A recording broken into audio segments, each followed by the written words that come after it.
What if I told you making more money may not actually fix your money problem? In fact, more money can make your real problem easier to hide because money doesn't automatically change the man managing it, it magnifies him. If he is disciplined, more money will give his discipline greater reach. If he is generous, more money gives his generosity greater reach. But if he is driven by fear, avoids the numbers, chases every new opportunity, or hides financial decisions from his own wife, more money just gives those patterns greater reach too.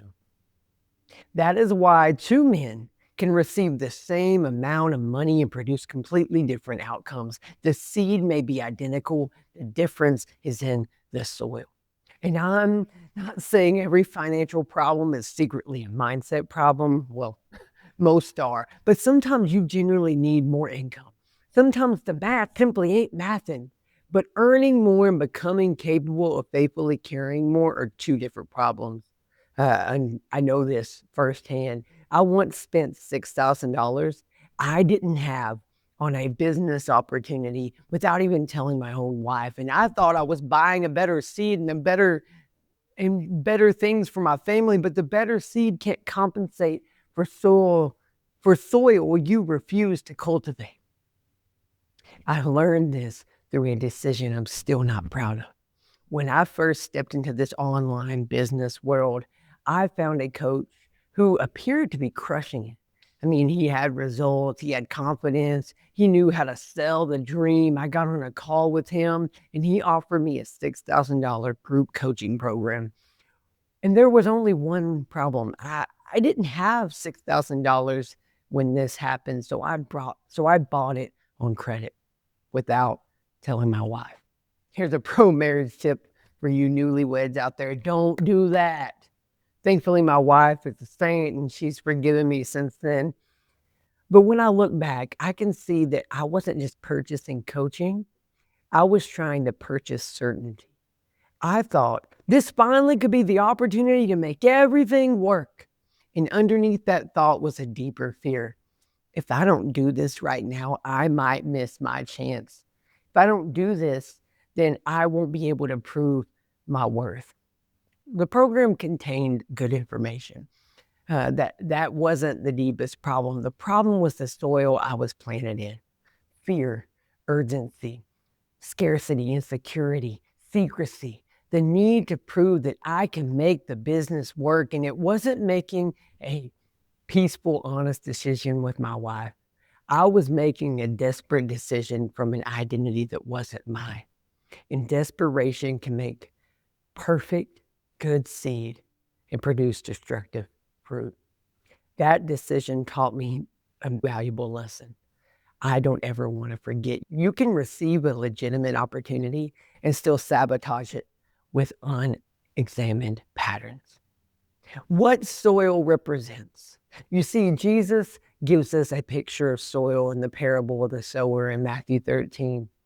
The same seed falls on different kinds of ground. Some never take root. Some grow quickly but can't withstand difficulty. Some begin growing but get choked by thorns. Some land in good soil and bear fruit. Now, Jesus is teaching here how people receive the word of God. He isn't giving us a formula for getting rich, so don't misquote me here. But the parable does reveal something about formation. What is planted in us is affected not just by what is planted, but the conditions in which it is received. Two men receive similar wisdom and produce different fruit. Two men can be given similar opportunities and respond differently. One keeps blaming the seed. The other becomes willing to examine the soil. And good soil doesn't mean perfect soil. It means cultivated soil. So before you chase the next opportunity, I want you to do three things. Recognize the belief. The first step is to stop evaluating your life only by your intentions and begin examining your repeated fruit. We judge ourselves by what we were meant to do, but I meant to create the budget. I meant to make the sales call. I meant to talk to my wife. I meant to spend time with my kids. I meant this, I meant that. But patterns tell the truth that intentions sometimes hide. If you repeatedly start strong and disappear when the excitement wears off, the problem may not be a lack of information. You may have trained yourself to depend on motivation alone. If you continually research new business opportunities but rarely talk to potential customers, you may not have a strategy problem. You may be using research as a protection against rejection. If you continually say that family comes first, but they only receive whatever energy you have left over after you've done everything else, that may be exposing a belief your mouth would never admit. Your repeated behaviors do not define your worth, but it does provide evidence for what you're currently believing.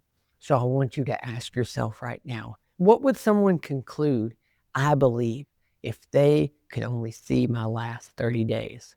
Not your goals, your vision board, not what you posted on Instagram or Facebook, your actual decisions.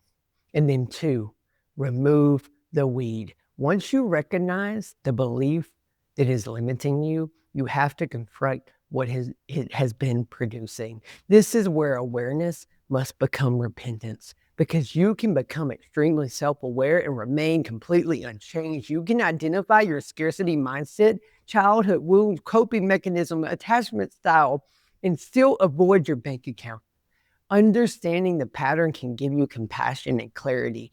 It cannot become permission for the pattern to continue to rule your life. Grace removes condemnation, but it does not remove the responsibility to actually change. The weed underneath my $6,000 decision was, if I don't grab this opportunity immediately, I will miss my chance. That belief produced urgency, and the urgency overrode wisdom, and fear overrode honesty. And the person most affected by this decision, my wife, was excluded from it. That is what weeds do. They never stay in one corner of your life. Eventually, they will consume every area of it. They'll steal resources from everything growing around them. Your weed may sound like, I'll always struggle with money. I need to look successful so people will respect me. If I commit to one direction, I might choose the wrong one and fail everyone that loves me and counts on me. I'll deal with my finances once I earn more. I'm waiting on God. And sometimes I'm waiting on God is simply procrastination dressed up as discernment and wisdom. I'm waiting on God is actually a disguise of you living in fear and not in faith. I want you to catch this. Some of you are waiting for clarity, and you don't need clarity. You need courage to step on the last obedient thing that God asked you to do. Take action. Remove the weeds means taking a concrete action. Look at your account. Cancel the subscriptions and the expenses that are unnecessary right now. Make the call, ask for help, pick one offer, one business, and talk to the actual people that you can help before rebuilding it another 15,000 times. Listen to me, you can't steward what you refuse to face. And then 3, replace it with a rhythm. Recognizing the limiting belief. Pulling the weed, that's not the finish line.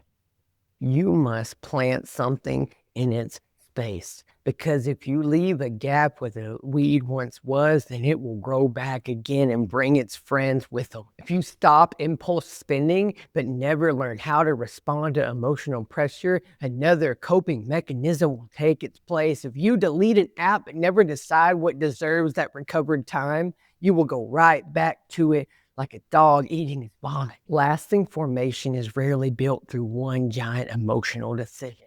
It is built through repeated, ordinary obedience in the mundane, boring task. You're not merely trying to stop wasting money. You're becoming a man who gives every dollar an assignment. You're not merely trying to stop procrastinating. You're becoming a man who keeps small promises after the excitement disappears. You're not trying to earn God's love by becoming a perfect steward. In Christ, you are already loved, received, and called His. Faithful action is not the price of your identity. It is the fruit that grows from abiding in Him. After the altar comes the calendar. After revelation comes repetition and rhythm. So don't choose 10 new habits. Choose one daily rhythm you can repeat every single day, every single week, year after year. Rich soil is cultivated through daily rhythms. Stop counting the slices. I mean, you're probably wondering why I've shown you this apple on the screen, but I want you to look at it this way. I think a lot of us approach our life as if it was only a pie. There are a limited number of slices and percentages. If another man gets more, then that must mean there's less available for me. If I give something away, I'm losing part of my share. If someone else succeeds, then I must be falling behind. But life isn't only a pie to divide. It is a garden to cultivate. Now this apple that you see on screen contains seeds. Under the right conditions, those seeds can be a tree that bears fruit, and that fruit carries more seeds and the cycle continues. But potential alone does not produce a harvest. The seed requires rich soil, water, light, protection, patience, and cultivation. Some of us are so busy counting the slices that we don't have, that we ignore the seeds that are already in our hands. Your experience may be a seed. Your testimony may be a seed. Your skills can be a seed. The hour you keep wasting can be a seed. The small amount of money you believe is too insignificant to manage, when put into the right place and invested into the right accounts, can produce the compound interest that can be a multiplied harvest. This doesn't mean every seed will become profitable. God isn't obligated to fund every ambition we call our calling. It means we must steward well what is already in our hands. And we must ask a different question. Not what am I missing, but what has God already entrusted to me? And what would faithfulness look like today? Your soil assignment is this. Within the next 24 hours, take out a piece of paper and complete these 3 sentences you're going to see right now. First sentence I want you to finish is: the belief I need to recognize is, and then fill in that blank. The second sentence: the weed I need to remove is, fill in that blank. And then the third: the weekly rhythm I need to plant is, fill in that blank. Make it specific. Don't write, I need to stop having a scarcity mindset. Don't write, I need to be more disciplined. Write, every day at 10 a.m., I'm going to review our account with my wife. Don't write, I need to work harder on my business. Write, I will have X amount of conversations with these potential customers before I change my offer again. Vague convictions fade. Specific obedience builds. Now, bro, I need you to listen to me. You may genuinely need more money. You may genuinely need another income stream, a better opportunity, or wise guidance. There is no shame in acknowledging what you need. But don't become so focused on what you need that you neglect what God has already entrusted to you and put in your hands. Recognize the belief. Remove the weed. Replace it with the rhythm. You cannot control every opportunity that comes. You can't control the economics, the weather. You can't control how quickly a harvest appears, but you can cultivate what is already in your hands. Stop merely asking God for increase and ask Him to make you faithful with what's already growing. And if this exposed more than one area for your life that needs cultivation, I want to help you. Simple, complimentary assessment. I want you to take the present provider assessment. It will help you evaluate the 5 areas that are shaping your life the most: faith, family, fitness, finance, and fun. This isn't another score that you use to beat yourself up. This is a tool to help you identify where your next faithful step needs to happen. It's that simple, friend. The link is in the description.